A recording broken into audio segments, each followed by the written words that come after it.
keadaan masih diberikan hidayah dan masih diberikan kesempatan untuk tafaqquh fiddin, menghadiri majelis ilmu. Semoga Allah Subhanahu wa taala mudahkan bagi kita semuanya dalam menyusul Allah. Dan pada kesempatan ini alhamdulillah pertama kali saya bisa ziarah di pesantren Darul Taqwa ini. Semoga bisa menambah ukhuwah Islamiyah di antara kita, dan juga pada kesempatan ini akan kita sampaikan kajian. Semoga khususnya saya pribadi bisa mengambil pelajaran dari materi yang disampaikan yang berkaitan dengan buah dari kesabaran Nabi Ibrahim alaihissalam, atau balasan dari kesabaran Nabiullah Ibrahim alaihissalam. Dan kita alhamdulillah berada di waktu musim haji dan juga mendekati hari Idul Adha. Maka pada hari ini kita mengingat tentang kisah dari Nabiullah Ibrahim alaihissalam, sehingga kita akan mengambil ibrah atau pelajaran dari kisah-kisah yang telah Allah Subhanahu wa taala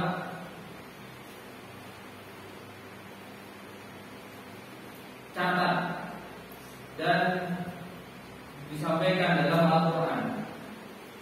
Allah Subhanahu wa taala banyak menyebutkan dan mengisahkan kisah-kisah orang-orang terdahulu, khususnya para nabi dan para rasul, dan banyak sekali kisah-kisah. Bahkan termasuk bagian yang terbanyak dari isi Al-Quran adalah berisi kisah-kisah. Dan kisah-kisah itu bukan hanya kisah semata yang tidak memiliki faedah. Dari kisah para nabi dan para rasul itu kita bisa mengambil pelajaran, kita bisa mengambil ibrah, sehingga bagaimana kita mengetahui perjalanan hidup para nabi dan rasul, seluk beluk, kemudian aktivitas dakwah mereka, kemudian bagaimana kaum dari para nabi dan rasul itu merespon, ada yang taat, ada yang menentang. Sehingga salah satu dari faedah dari diceritakannya para nabi dan rasul dalam Al-Quran yaitu untuk memberikan kabar gembira, menyenangkan hati Nabi Muhammad SAW. Artinya dulu Nabi Muhammad SAW ketika berdakwah, khususnya di awal Islam itu mengalami berbagai macam hambatan, gangguan, rintangan, sehingga membuat hati sedih, membuat hati gelisah. Maka Allah SWT menceritakan tentang kisah para nabi dan rasul. Untuk apa? Agar nabi menjadi terhibur. Ternyata bukan hanya beliau saja yang ditentang. Dulu para nabi dan rasul juga mendapat penentangan dari kaum, sehingga hati menjadi terhibur dan menjadi semangat lagi untuk berdakwah. Di antara kisah yang ada di dalam Al-Quran, yaitu kisah Nabi Ibrahim alaihissalam.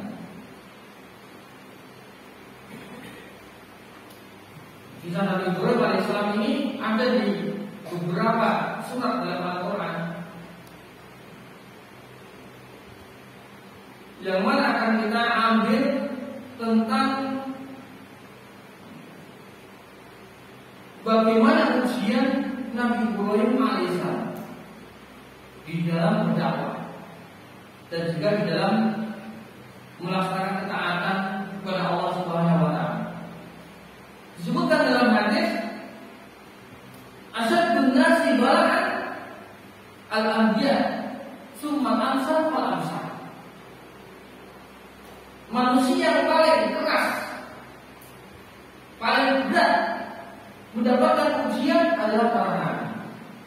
Kemudian yang semisal mereka dan semisal, sehingga seorang itu akan diberikan ujian dari Allah SWT sesuai dengan kadar keimanannya. Nah, di sini diriwayatkan oleh Imam Tirmidzi, Imam Ahmad dan lain-lain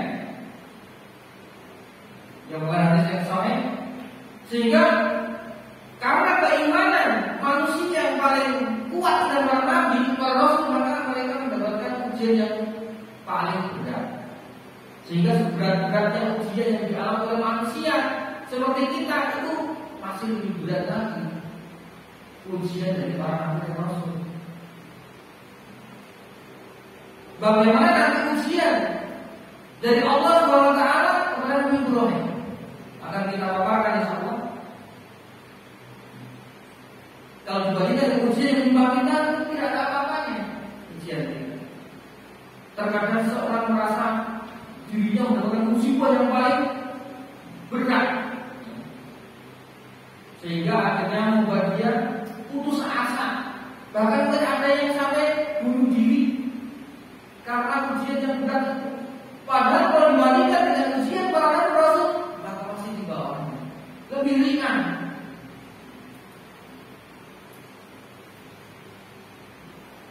Dan tujuan dari ujian itu untuk apa? Agar Allah mengetahui siapa yang bersabar, siapa yang mau bersabar dengan ujian itu. Ketika seorang dengan ujian maka kemudian dia bersabar, dia akan mendapatkan ridha Allah. Sebaliknya ketika seorang itu diberikan ujian, dia tidak bersabar, mengeluh, tidak terima dengan ujian, maka Allah murka padanya. Dan pahala orang yang bersabar itu sangat besar. Disebutkan dalam surat Az-Zumar, inna yuwaffas sabiruna ajrahum bighairi hisab. Sesungguhnya hanyalah akan disempurnakan balasan pahala dengan tanpa hisab adalah orang-orang yang bersabar. Jadi pahala yang tanpa hisab, tanpa batas, tanpa hitungan, berarti tanpa batas.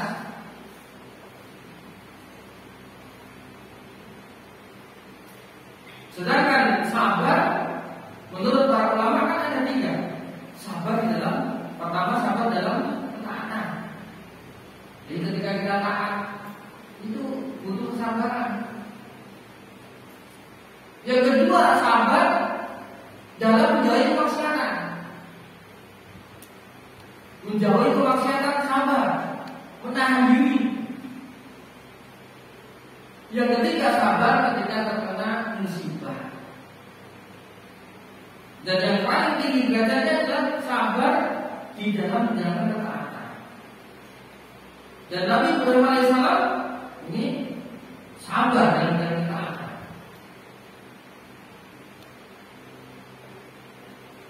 Di antara ujian dari Allah Subhanahu wa taala kepada Nabi Ibrahim alaihissalam yang pertama adalah dimusuhi oleh bapaknya sendiri.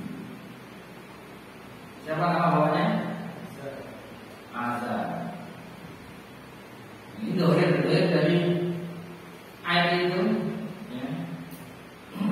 Kalau Ibrahim Nabi Azhar, ada tahu asnama alihah ini arafah di dalam bumi. Surat Al-An'am ayat 74. Dan ingatlah ketika Ibrahim berkata kepada bapaknya Azhar yang bernama Azhar, apakah kalian menjadikan berhala-berhala sebagai Tuhan sembahan? Sungguh aku melihat engkau dan kaum engkau di dalam kesalahan yang nyata. Dohir dari ayat ini nama bapak dari Ibrahim Azhar yang kafir, bahkan memusuhi, bukan sekedar tidak beriman, memusuhi, bahkan mengancam ingin merajam. Merajam itu mulai membunuh, menghukum mati dengan melempari batu. Di dalam surat Maryam ayat 46, qala arahibun anta an alihati ya Ibrahim la illam tantahi la ajmannaka wahjurni maliya.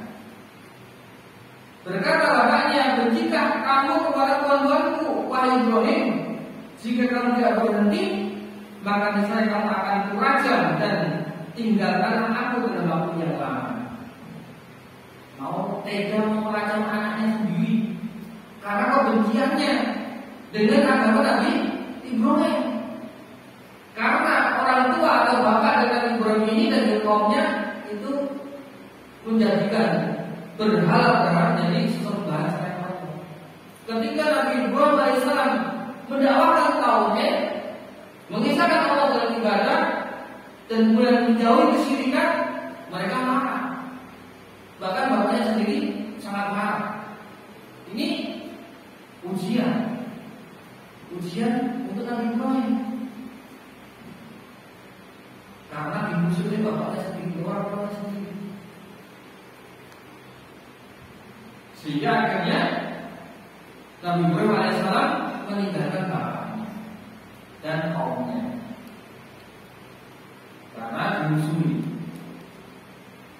Kemudian ujian yang kedua yaitu dilemparkan ke dalam api yang menyala-nyala. Ini akibat dari dakwah Nabi Ibrahim alaihissalam. Ketika Nabi Ibrahim alaihissalam mendakwahkan tauhid kepada kaumnya,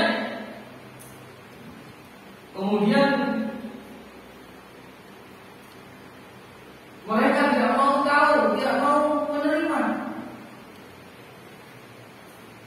dan tetap untuk melakukan penyembahan kepada patung-patung atau berhala-berhala. Maka Nabi Ibrahim alaihissalam ini menginginkan untuk melakukan tipu daya. Watallahi aqidannya asnamakum ba'da an tuwallu mudbirin. Dalam surat Al-Anbiya ayat 57. Dan demi Allah, sesungguhnya aku akan benar-benar melakukan tipu daya terhadap berhala-berhalamu sesudah kalian pergi meninggalkannya. Jadi ketika itu berhala itu ada di seluruh tempat. Di tempat-tempat penyembahan ada beberapa berhala patung. Kemudian ada berhala yang kecil, ada yang besar. Kemudian Nabi Ibrahim alaihissalam setelah tahu bahwasanya manusia ketika itu pergi di suatu tempat, suatu acara tahunan, meninggalkan berhala itu, maka Nabi Ibrahim alaihissalam tidak ikut pergi. Yaitu pergi ke acara itu, kemudian malah mendatangi berhala itu, kemudian menghancurkan berhala yang kecil itu, lalu menaruh kapak yang untuk menghancurkan tadi di berhala yang besar. Ini untuk apa? Untuk menipu daya, istilahnya siasat, taktik dalam dakwah. Nanti akan terjadi dialog. Dan setelah mereka pulang mendapati berhalanya hancur, kecuali yang besar. Bagaimana ini? Kemudian mereka mencari tahu siapa yang berani untuk menghancurkan berhala ini. Akhirnya diketahui bahwasanya ada seorang pemuda namanya Ibrahim yang suka menjelek-jelekkan, menghina berhala ini. Datangkanlah Ibrahim itu. Dia ditanya, apakah kamu yang menghancurkan berhala itu? Ya, tapi Ibrahim tidak. Tanya ini yang besar itu. Dia itu yang apa yang ada di berhala besar. Tanya mereka, jika mereka bisa berbicara, maka itu nanti akan menampakkan kesesatan atau kesalahan mereka, karena mereka memang belum berhala. Tanyalah itu berhala itu, mereka tidak bisa jawab. Bagaimana bisa bertanya kalau dia tidak bisa berbicara? Mereka menyadari bahwasanya sesembahan mereka, Tuhan mereka itu tidak bisa berbicara. Lalu kemudian bagaimana kalian bisa menyembah berhala yang tidak bisa melihat, tidak bisa berbicara? Ini akan dibalik hujahnya, agar mereka sadar berhala-berhala yang kalian sembah itu tidak memiliki manfaat, tidak bisa mendatangkan madarat, melihat saja nggak bisa, berbicara saja nggak bisa, lalu dimintai permohonan, tentu nggak bisa nanti. Akan tapi karena mereka sudah mengikuti hawa nafsu yang menuangkan hawa nafsu mereka, tidak peduli. Yang penting itu adalah sesembahan mereka, karena yang mereka koalisi dari kakek nenek mereka, nenek moyang mereka dulu. Jadi mereka mengikuti agama nenek moyang, mendapati bapak-bapak mereka, kakek-kakek mereka menyembah, ya mereka menyembah. Ini berarti berdasarkan hujah itu berdasarkan nenek moyang mereka, perbuatan nenek moyang mereka. Setelah mereka sadar, sebenarnya mereka sudah tahu ini salah, mereka sudah akan telak. Penyembahan pada berhala itu sudah nggak punya hujah, sudah disuruh bertanya, mereka nggak mungkin bisa berbicara. Kemudian mereka marah karena sudah kalah hujahnya.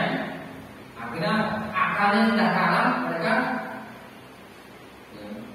bermain otot gitu. Sudah kalah akal, kemudian juga beralih ke otot. Untuk apa? Untuk bisa menghukum Nabi Ibrahim.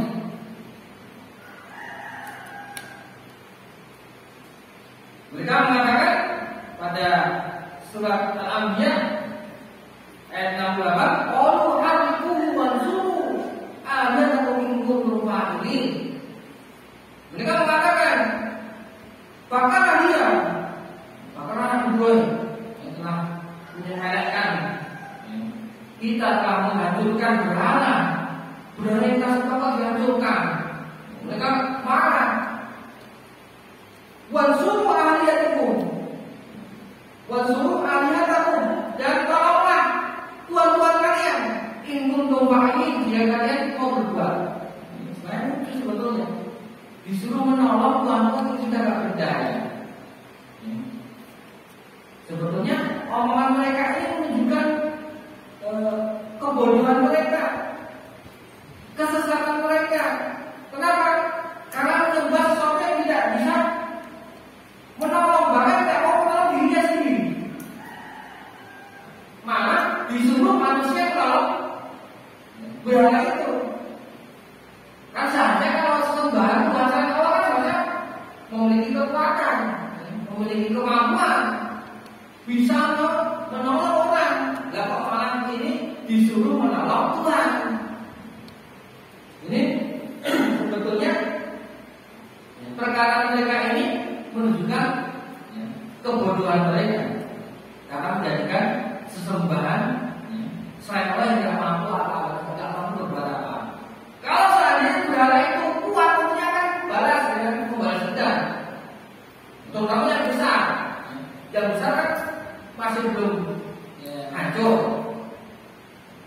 Kalau ada dia punya kekuatan, maka ketika Nabi Ibrahim menghancurkan berhala yang kecil itu, berhala yang besar akan balas dendam. Ternyata bukan dia. Maka ini menunjukkan hujah dari orang-orang musyrik ini tidak semangat karena nggak punya kekuatan Tuhan mereka. Justru malah mereka ingin menolong Tuhan mereka. Kemudian ketika telah terkumpul kayu bakar yang banyak orang karena masyarakat itu dan kedua rumah sendiri, maka ditangkap, kemudian dikumpulkan kayu bakar. Setelah dihidupkan, api sudah menyala-nyala, baru Nabi Ibrahim dimasukkan. Dengan apa? Kalau sudah menyala, kalau masukkan susah, ya. Mendekat saja kepanasan. Jadi apa? Dengan memakai kayak alat pelempar manjanik, teman-teman dulu. Jadi alat pelempar kayu, mungkin berbagai kayu dilempar, gitu. Jadi ditarik kemudian dilempar. Kalau lalu disuruh ini kan dia kan kepanasan, mereka juga kepanasan. Kalau sudah apinya sudah sangat besar, nyala. Kalau kita bakar sampahnya, kita mendekat sudah kepanasan. Berarti ini sangat besar sekali apinya. Dilempar dengan manjanya, dengan kayak alat pelempar. Maka Nabi Ibrahim alaihissalam pasrah. Hanya mengucapkan hasbunallah wa ni'mal wakil. Cukup bagi Allah, cukup bagiku Allah sebagai pelindung dan juga sebagainya wali yang akan menolong Nabi Ibrahim alaihissalam. Karena sudah tidak bisa lagi, sudah pasrah sendiri dan musuhnya itu adalah orang banyak. Yang akhirnya nanti ditolong oleh Allah Subhanahu wa taala dengan Allah menyelamatkan Nabi Ibrahim dengan menjadikan api itu menjadi dingin. Ini merupakan mukjizat dan pertolongan Allah Subhanahu wa taala kepada Nabi Ibrahim. Kemudian yang ujian yang ketiga, istrinya Nabi Ibrahim, yaitu yang bernama Sarah, itu mau direbut oleh raja yang zalim. Ini kan juga ujian, istri mau direbut, bahkan sudah direbut. Dan Nabi Ibrahim tidak memiliki kekuatan, hanya cuma sendirian. Laki-laki yang direbut cuma sendiri, bukan seorang pemimpin manusia, bukan seorang raja. Jadi karena dia memiliki kekuasaan, itu dijadikan orang yang berkuasa membuat zalim kemana-mana kepada Nabi Ibrahim dan keluarganya. Jadi ini suatu ketika Nabi Ibrahim alaihissalam bersama istrinya dari Haram melintas ke negeri Mesir. Jadi ada beberapa perjalanan yang dilakukan oleh Nabi Ibrahim. Yang asalnya Nabi Ibrahim kan dari Babilonia, itu daerah sekitar Irak. Jadi dari Babilonia ini kemudian pindah ke daerah Syria, Palestina, ke Mesir, ya. Maka melintas di negeri Mesir, ternyata raja negeri itu ini suka mencari wanita, misalnya mata keranjang. Jadi kalau dia bahkan punya mata-mata untuk mencari siapa, kalau ada wanita yang cantik, dia segera dirampas gitu. Maka Nabi Ibrahim alaihissalam bersama istrinya Sarah, dan Sarah ini terkenal cantik ini. Ketika masuk ke negeri itu, mata mereka melihat ada wanita cantik bersama-sama laki-laki.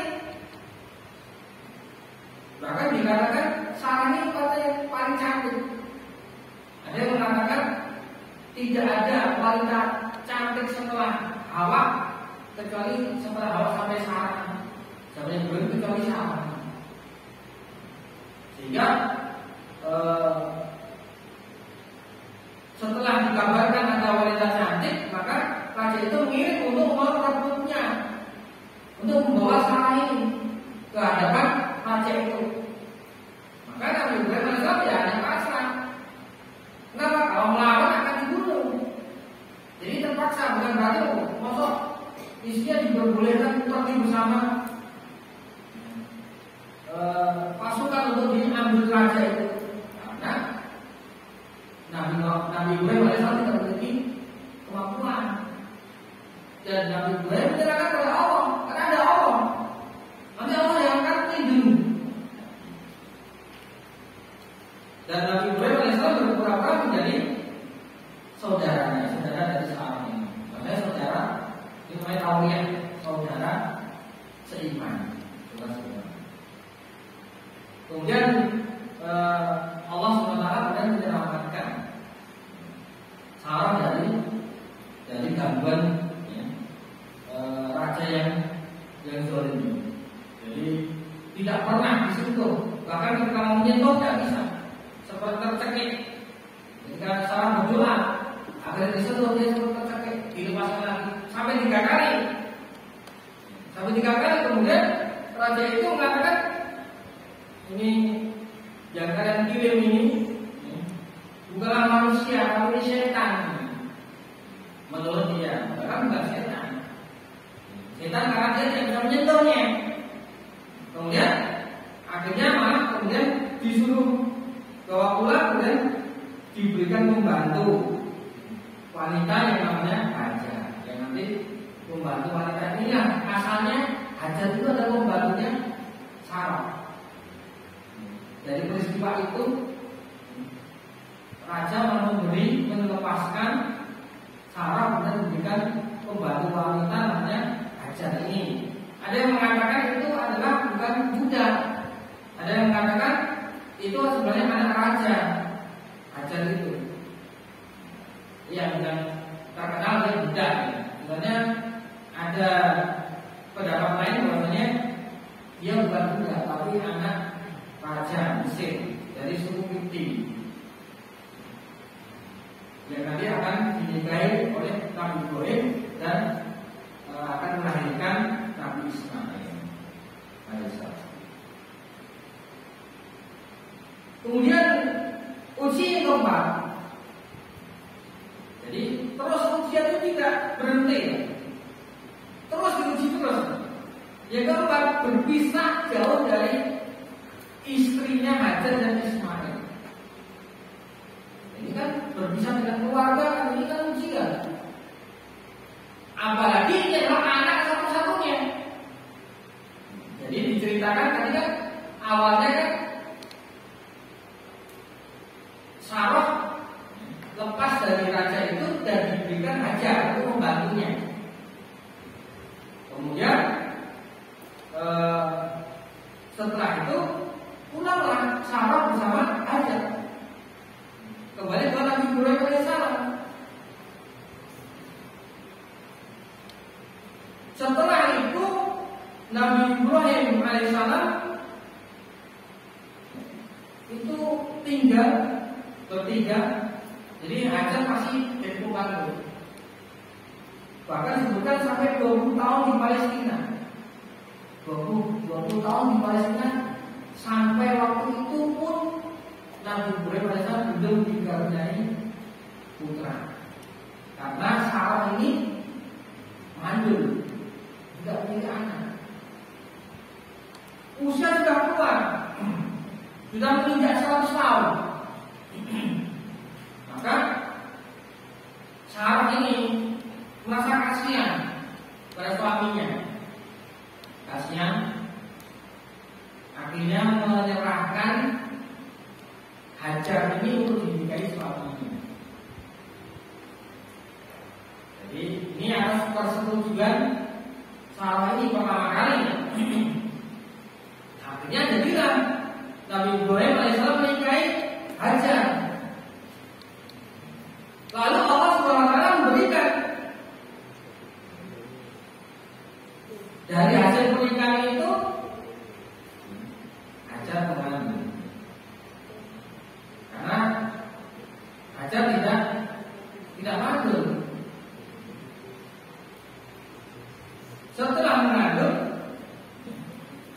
kemudian akhirnya Hajar melahirkan Ismail yang masih bayi. Kemudian sangat senang sekali tentunya Nabi Ibrahim alaihissalam. Karena apa? Karena sudah lama menginginkan seorang anak. Setelah umur sekitar 83 tahun baru lahirlah Ismail ini.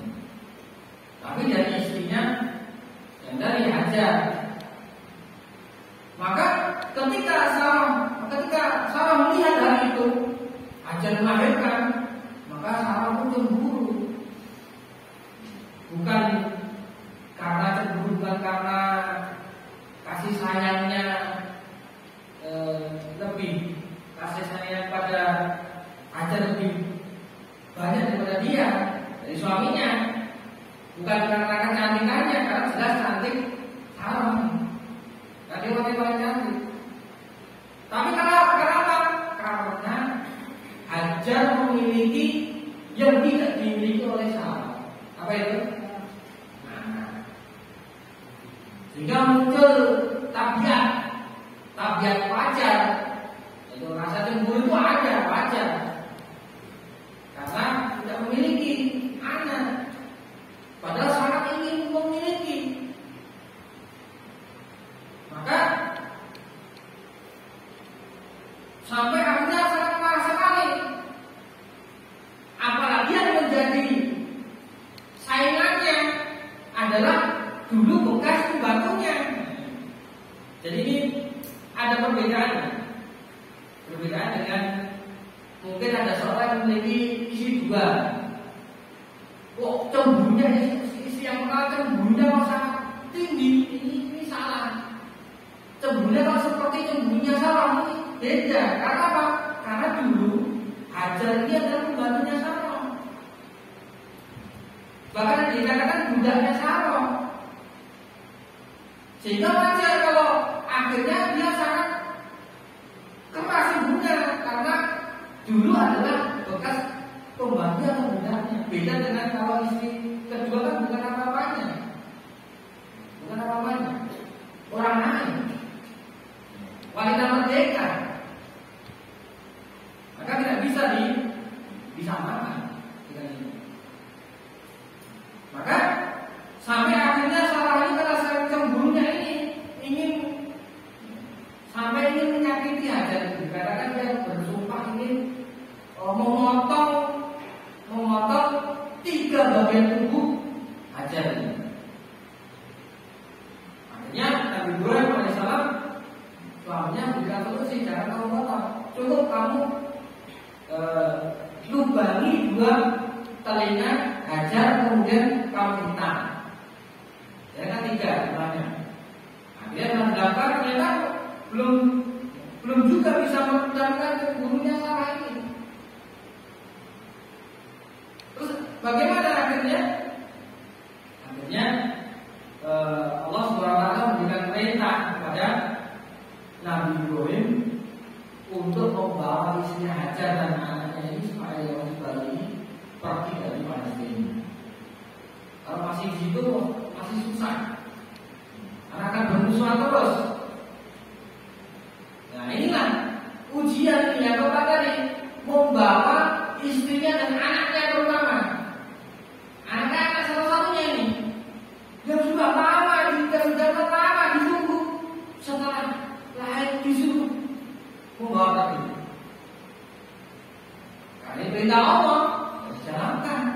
Bagaimanapun susahnya, pahitnya, itu harus dijalankan, disabar. Dan ujian itu akhirnya dibawalah Hajar ini dan Ismail yang masih bayi ke Mekah. Yang ketika itu lembah yang tandus, ya seperti sekarang.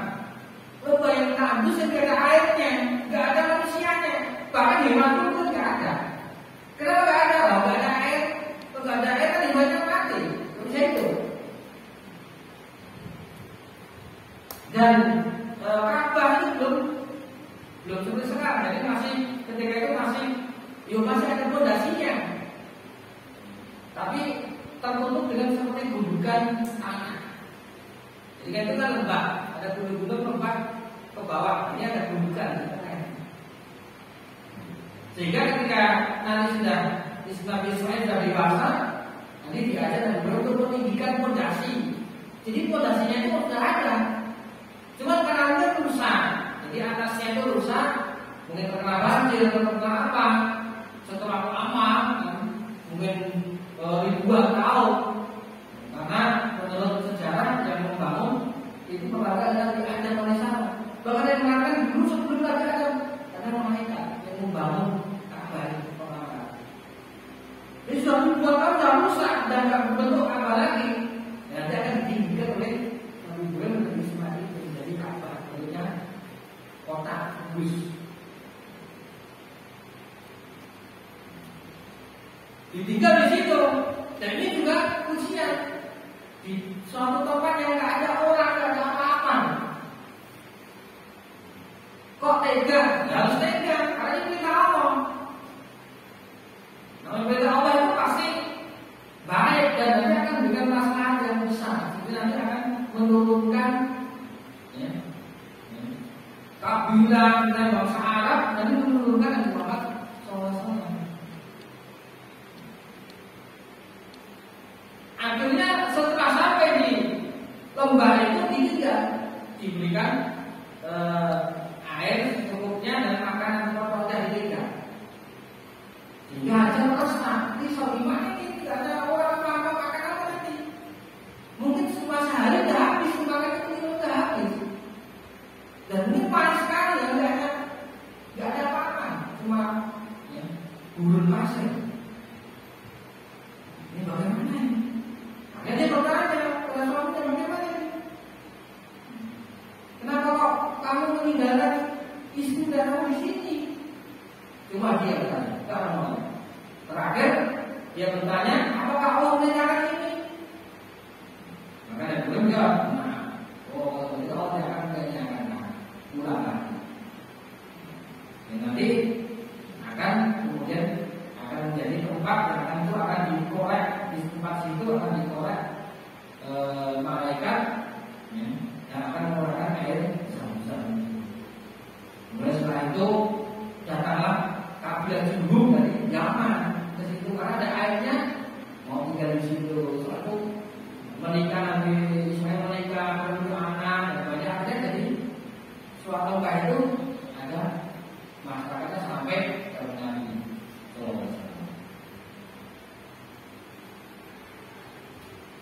Jadi di balik ujian itu ada buahnya yang nanti belum ada sudah sekarang nanti.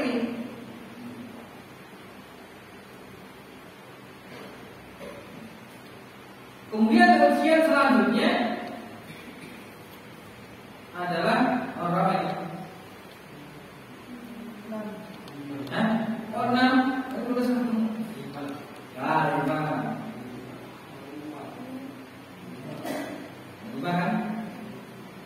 nomor 5, berkhitan di usia tua.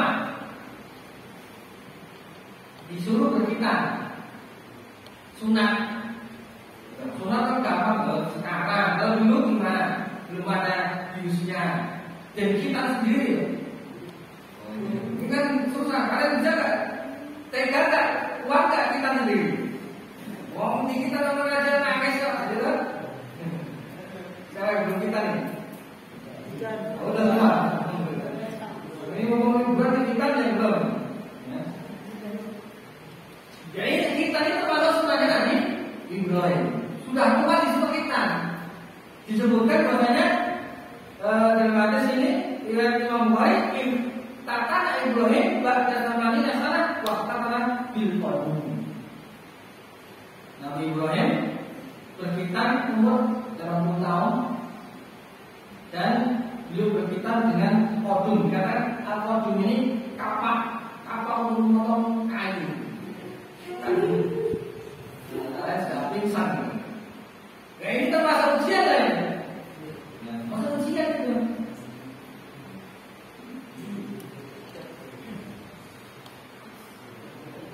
Kan zaman dulu belum ada apa namanya bios, sekarang kan sudah bios. masuk ke kamar disuruhnya itu jangan sakit gitu ya. Setelah itu kan sudah habis itu nggak rasakan sakitnya.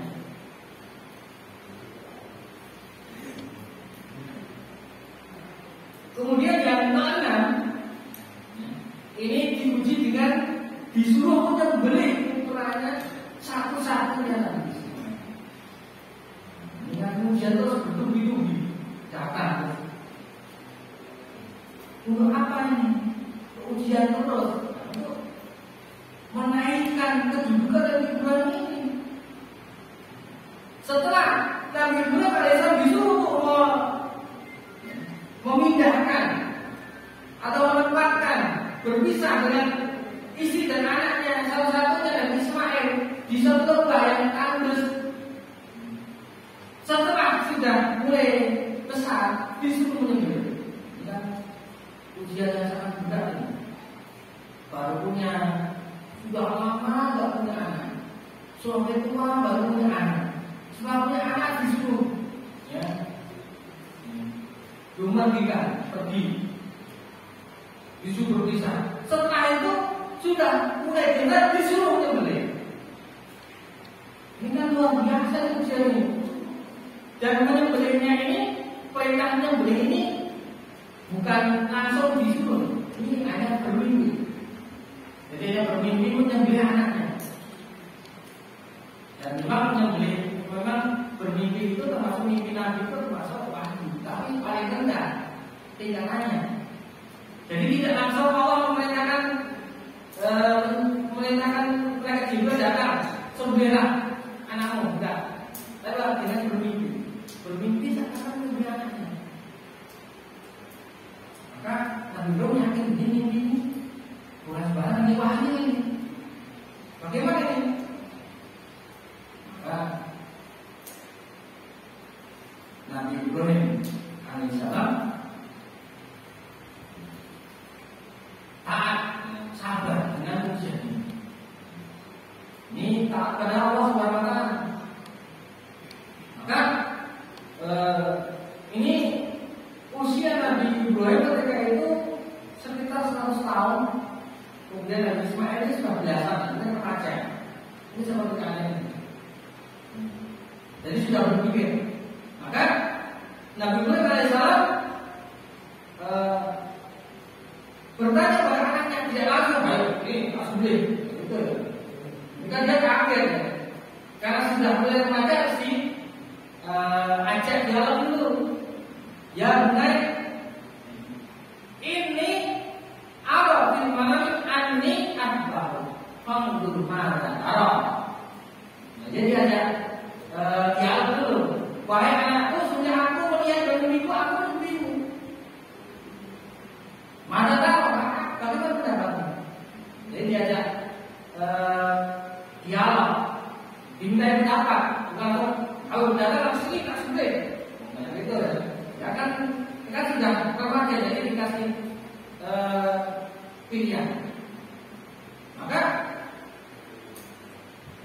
Fandur ma'ana tara, ini termasuk bijaknya Nabi Ibrahim menanyakan bagaimana kamu siap enggak, bagaimana pendapatmu kalau tak sembelih.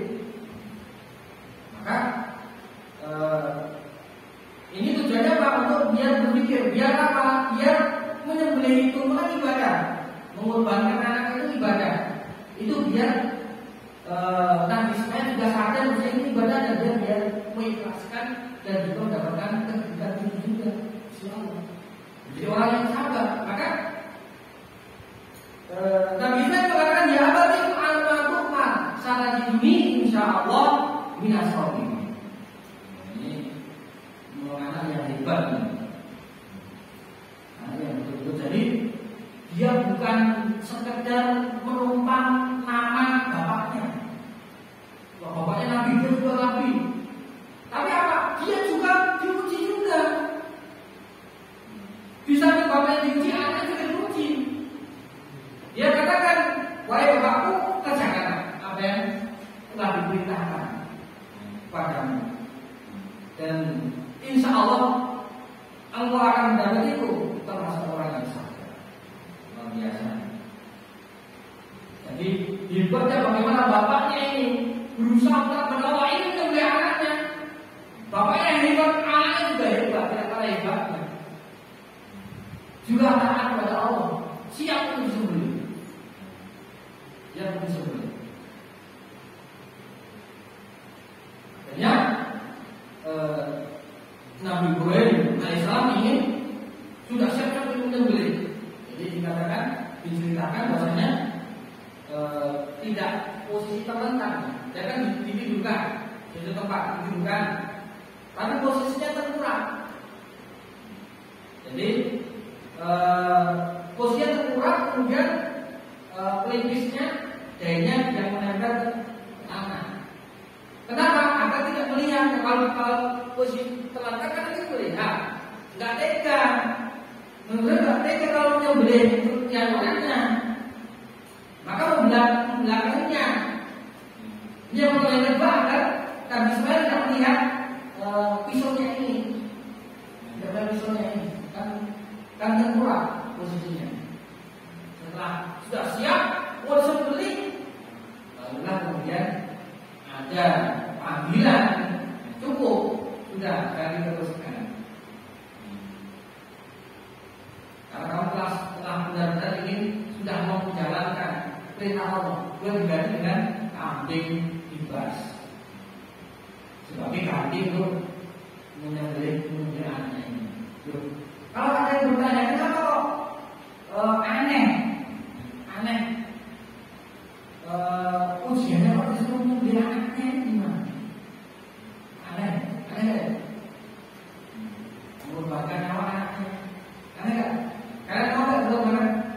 Mau gak mau sih? Ini juga ulama bahasanya. Kenapa kok Allah memerintahkan Nabi Ibrahim untuk menyembelih putranya Ismail?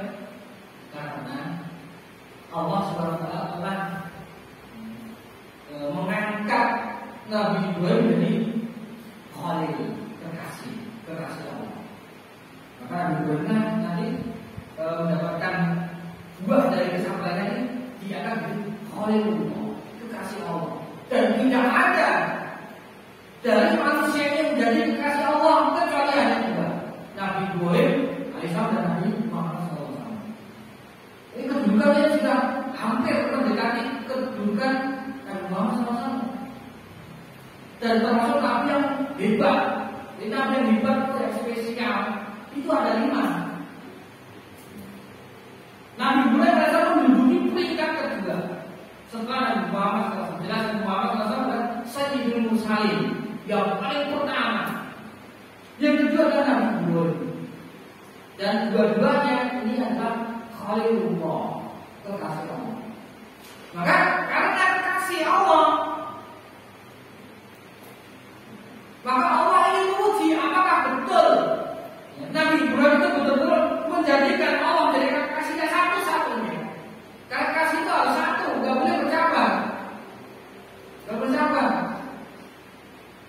Ketika Nabi Ibrahim alaihissalam semenjak lama ingin mendapatkan anak sampai sudah usia tua 83 tahun baru punya anak, tentunya sangat senang sekali, sangat dicintainya, masa punya anak. Setelah mulai masa remaja yang sangat menyenangkan, artinya akan condong mencintai anak ini, ya. Karena salah satunya ini, jadi kecintaannya sudah pecah sebagian kepada Ismail ini. Makanya Allah ingin uji, cintamu sudah ke Ismail. Ujinya apa? Kamu bunuh itu, sembelih anakmu. Apakah kamu benar cinta pada Allah saja? Ini kan yang sangat berat, pilih cinta Allah atau cinta anak. Akhirnya Nabi Ibrahim alaihissalam memilih Allah untuk menyembelih anak. Ini sangat berat sekali sehingga lolos, lulus. Setelah sudah jelas, sudah mau menyembelih anak cinta, yang dilanjutkan. Kenapa dilanjutkan? Karena sudah terpenuhi tujuannya. Karena belum sudah, bahkan sudah bertekad ingin menyembelih. Sehingga siapa? Sudah jelas bahwa Nabi Ibrahim itu sudah stop sudah. Kalau sudah dilarang. Karena lanjutan ini tidak ada manfaatnya. Sudah, berarti kamu sudah lolos dari ujian. Sehingga di antara hasil daripada buah kesabaran Nabi Ibrahim alaihissalam adalah Nabi Ibrahim alaihissalam diangkat menjadi kekasih Allah. Wattaqallahu Ibrahim khalila. Dalam surah An-Nisa ayat 125 Allah berfirman dan Allah mengambil Ibrahim sebagai kekasih.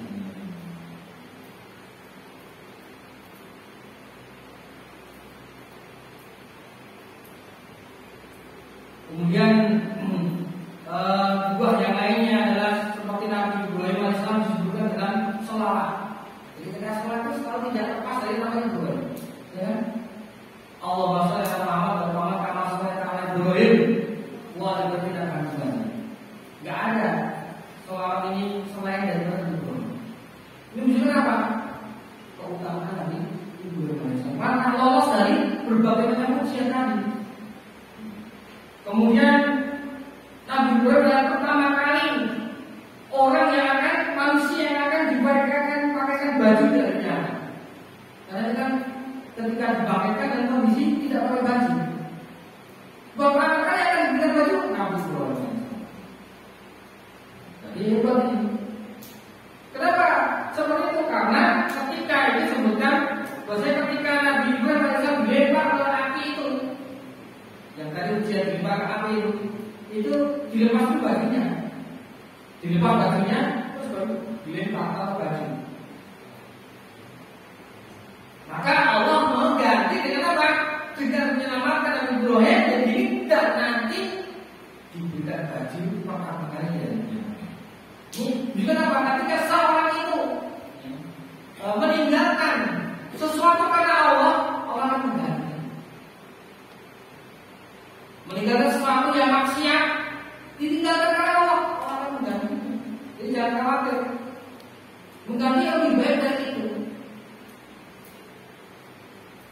Seperti Nabi Yusuf alaihissalam meninggalkan maksiat ketika diajak berzina oleh seorang yang cantik lakinya, punya kedudukan tuannya, istri tuannya. Padahal sudah ditutup semuanya pintunya, meninggalkan itu. Karena kepada Allah, Allah mengganti dengan diberikan jabatan kerajaan dan diberikan semuanya. Diangkat menjadi nabi. Luar biasa, ini sebenarnya berbeda dengan nabi ketika itu. Karena tidak mungkin seorang nabi diangkat karena pernah melakukan perbuatan seperti perbuatan keji. Mesti akan diselamatkan. Itu suatu lolos ujian itu.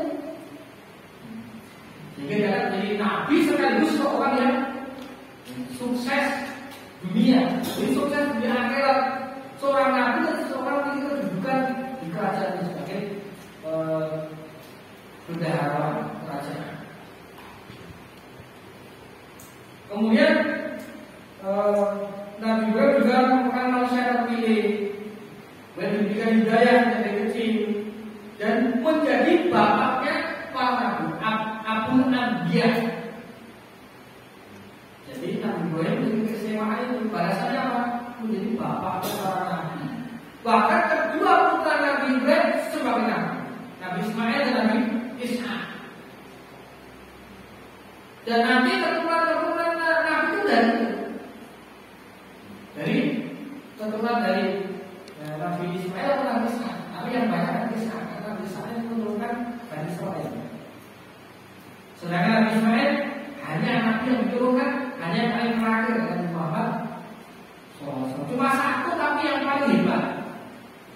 Cuma satu tapi paling hebat. Kemudian juga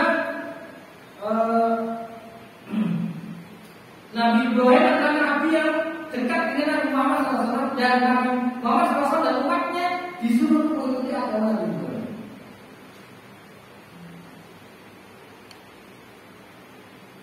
Semua awalnya ilaika antalikil kata Ibrahim Hanifah. Surah An-Nahl ayat 123. Mereka wahyukan kepadamu, ikutilah agama Ibrahim seorang yang hanif. Kemudian dijadikan tempat berdiri beliau yang di dekat Ka'bah itu, ketika membangun Ka'bah itu sebagai tempat untuk ibadah sholat. Wata itu min maqam Ibrahim musalla, dan jadikanlah sebagai tempat sholat yaitu makam Ibrahim.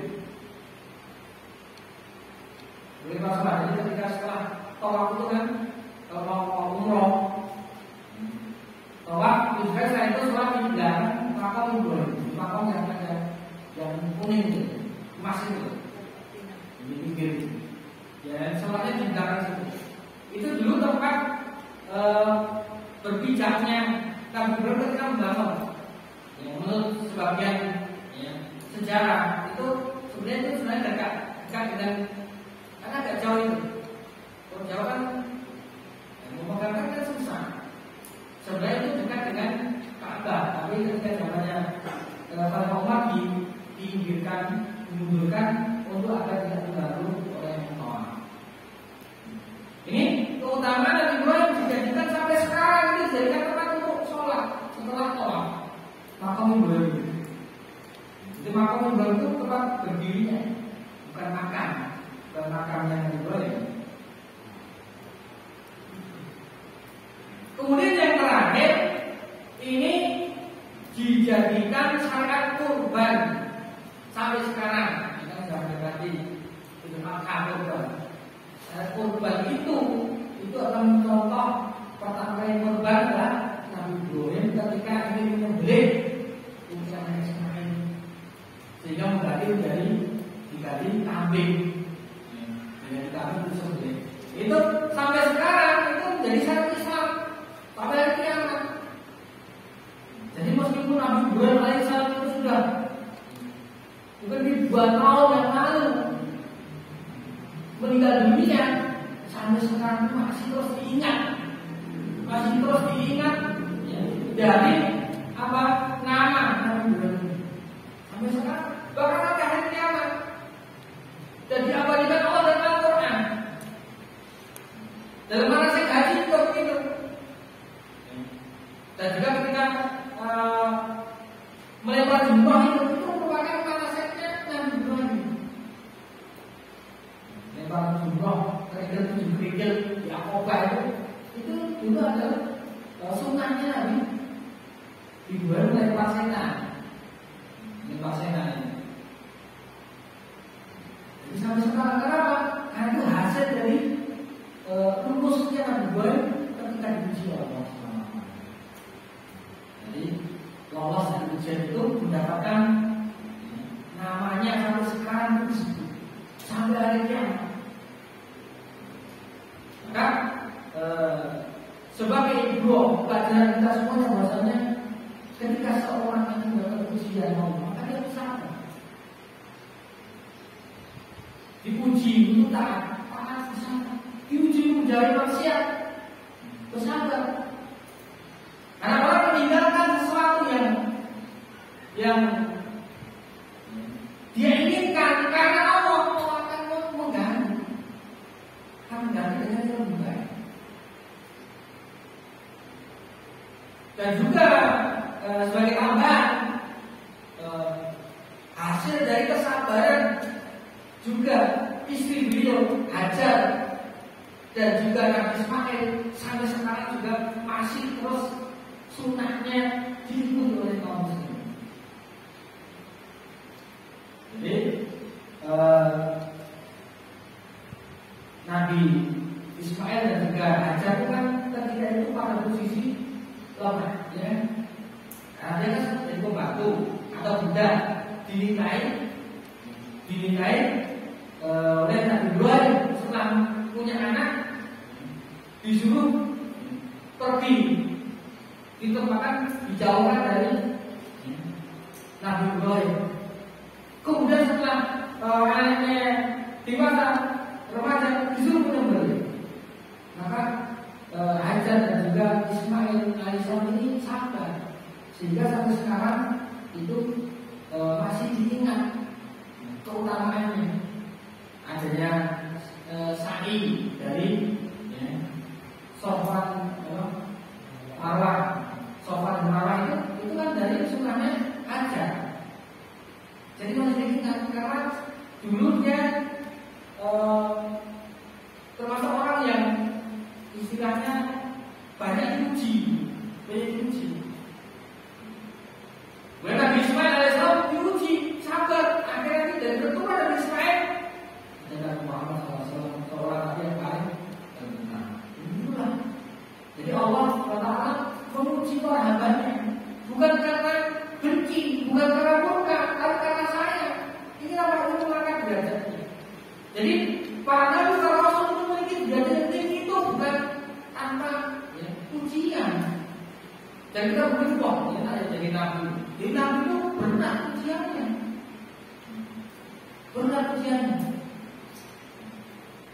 sehingga setiap orang itu akan diuji. Bagaimana seorang itu bisa menyikapinya? Mungkin kalian tahu diujinya, uji apa kalian? Sini, kantor. Uji apa? Mungkin lah itu suruh belajar, suruh menghafal Quran. Kok susah? Harus bersabar. Kadang lapar, nggak bisa jajan, harus bersabar. Itu ujian. Harus belajar menghafal Quran. Ujian.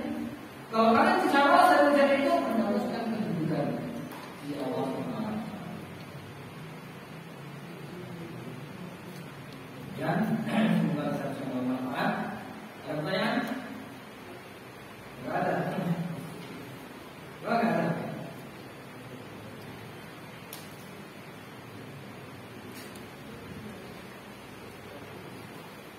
Dan sampai sini, semoga kita bisa mengambil manfaat pelajaran khususnya saya pribadi dan juga antum sekalian, dan kita bisa menjalankan ketaatan istiqomah di atas kebenaran dan bersabar